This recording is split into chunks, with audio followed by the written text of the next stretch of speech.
B.Ed special education second year. प्रश्न 3. विभक्तीकरण, एकात्मीकरण आणि समावेशन स्पष्ट करा.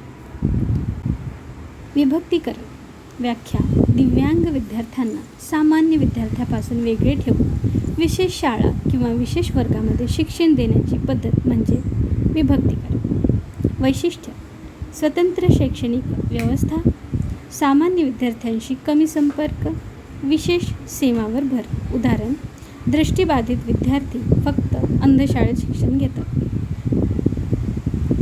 एकात्मीकरण. व्याख्या: दिव्यांग विद्यार्थ्यांना सामान्य शाळेत प्रवेश दिला जातो, परंतु त्यांना विद्यमान व्यवस्थेशी जुळवून घेण्याची अपेक्षा असते.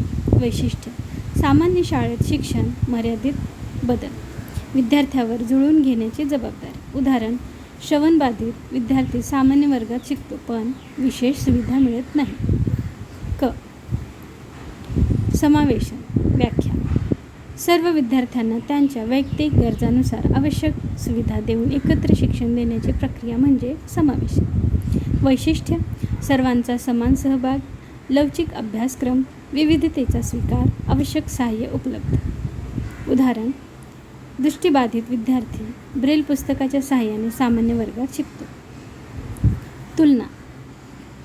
विभक्तीकरण, एकात्मीकरण, समावेशन. स्वतंत्र शिक्षण, वेगळी व्यवस्था, कमी सहभाग. एकात्मीकरण, सामान्य शाळेत प्रवेश, विद्यार्थ्यांनी जुळवून घ्यावे, अंशतः सहभाग. समावेशन, सर्वांसाठी समान, शाळा विद्यार्थी नुसार बदलते, पूर्ण सहभाग.